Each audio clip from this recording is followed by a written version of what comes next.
People who work in law enforcement. What is work like right now? Facebook friend is a cop. They gave him 24 hours off yesterday. Before that he put in 100 hours in 7 days. He pretty much slept through his day off. Where I'm at there's been plenty of protests and I've not had a day off in over a week now. But honestly the protesters here have been respectful, well-mannered, and honestly a great representation of how things should be. I've had great conversations with them and think some good came of it. Sure I had one or two get in my face screaming and such, but it really didn't bother me cause of the above paragraph. I'd say, from my experience, most people aren't anti-cop-piracy. They are anti-excessive force and violation of rights, and I'm with them. Protest the S out of it. There is a need for change, and I'm ready for it. Help me get these new cludriggers out, so we can all have better days. My cousin is in an outer suburb of Minneapolis and he just became a cop. He said Friday night, when the protests and riots were happening, when he worked, was the hardest night of his life. The chief officer said he hadn't seen anything like this in the past 18 years he served there. A friend of mine is in the army, and she said she's been on active duty this entire time and it's been super long for her. I witnessed the effects of the riots firsthand and it's crazy. I don't think the city has ever seen something like this in most people's lifetimes. Maybe in the past, but not the current generations. I'm a police officer in a town in the middle of England. It feels pretty detached from what's happening in America, or even what's happening in London. We had protests over Saturday and Sunday, but there was very little overt police presence, in what I think was a deliberate act by our chief constable. As an organization we've more or less said that we stand beside the protesters, but we will have to take action if there is violence. In the UK we police by consent, so the police need to imbue a sense of trust in what they do, otherwise it wouldn't work.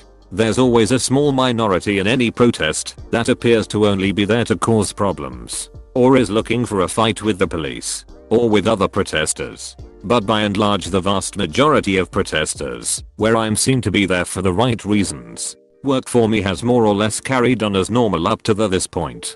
But if the UK is put through a second wave of C-19, and there is still civil unrest around the BLM movement, I think we might start struggling to police the way we have been. American living in England for the past 5 years here. Thanks for your comment. I've been wondering what UK cops thought about what's going on in my country. I love the way policing is done here.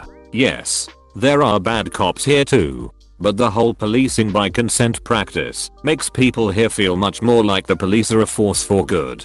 I was really struck when I started living here by how English cops seem to approach situations. Calm, working intelligently and rationally. I'm so used to seeing cops behave like raging bullies in the USA that the difference was amazing. My first month here, a man was acting up in the parking lot of a grocery store. Seemed drunk/drugged out. Maybe mentally ill. Maybe all of those things. He was yelling at people, throwing things around. The cops came. I braced myself for what I've seen happen in the USA. More often than not, guns drawn, screaming, throw the guy on the ground, hit him a few times, cuff, throw him in the cruiser. But the English cops who showed up actually took some time to talk the guy down, explained calmly why people were freaked out by his behavior, and offered him some options about what could happen next. They could take him to a hospital to get a psych eval, or they could call a relative,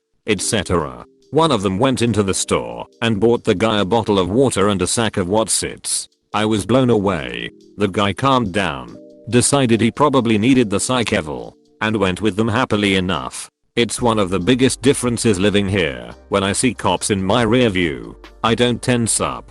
Anyway, thanks. On the job 8 years. 5 in my current place. 3 as a detective. Work is fine. Our local communities went out and protested. We were out there to support them. We didn't have any rioting or looting. I wish all places could say the same.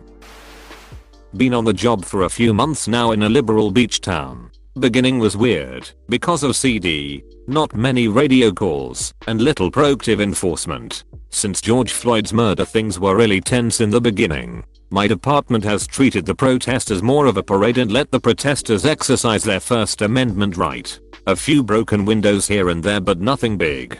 A lot of talk within my department, and so far my chief has decided to do away with the carotid restraint. I'm sure more change is coming, but hopefully they start to change the hiring process in terms of multiple psych levels and begin to fire people for gross misconduct and or openly being a bigot. We've been 12 on/12 off for the last week. Due to how tame everything has been, we just went back to our normal work schedule. Cop for 25 years. Firearms instructor for about 20. Field training officer for over 12. About 70 cops total passed through my training car. Been in investigations for about a year now. Grateful for the level-headed, generally laid-back county I live and work in. I would say we are diverse, but admittedly the majority of that diversity is a very strong Hispanic population. Our citizens, and I include cops in that category, are outraged by what they see, and rightfully want to voice that toward us. People are supportive and understanding, and at the same time sad, as am I. I have Gen Z teenagers that are with me every other weekend. The weekend after Mr. George was killed, my sons asked what I thought and what I'd have done if I saw that happening while off duty. I explained without hesitation that I'd have done what I've always preached, put a bully in his place. I swear I've answered the "why are you getting into law enforcement" question with that countless times. I'd have badged my way close to where those bullies were killing that man and laid the one on his neck the F out before the rest had time to react. I'm not the baddest man on the planet, but I'm not small, and I've been around. If I'd have caught a beating or trouble with my department for acting my mind, so be it. Wouldn't be the first time. Defense of the life of another. That's like less an F-ing one for FS sake. I will say, FWIW. I've worked hand in hand with a couple thousand cops throughout my time, and I've never firsthand seen the things I'm seeing these F-heads do. They don't deserve the badge or the position of public trust it represents. So how's work op? I love my current job and my overall career. I'm grateful the lessons I've learned and the chance to, literally, save a few lives. I work with an amazing contingent of like-minded individuals that would lay down their lives in the defense of others. All that said, I can't help but feel the blight of shame that these pretenders have put on us. If by some weird Spider-Verse dimensional shift I found myself working next to some of the asshole bullies I've seen videos of, pretty sure I'd be on suspension for putting them in their place. All I can do is be honest with my sons and community members who value my opinion.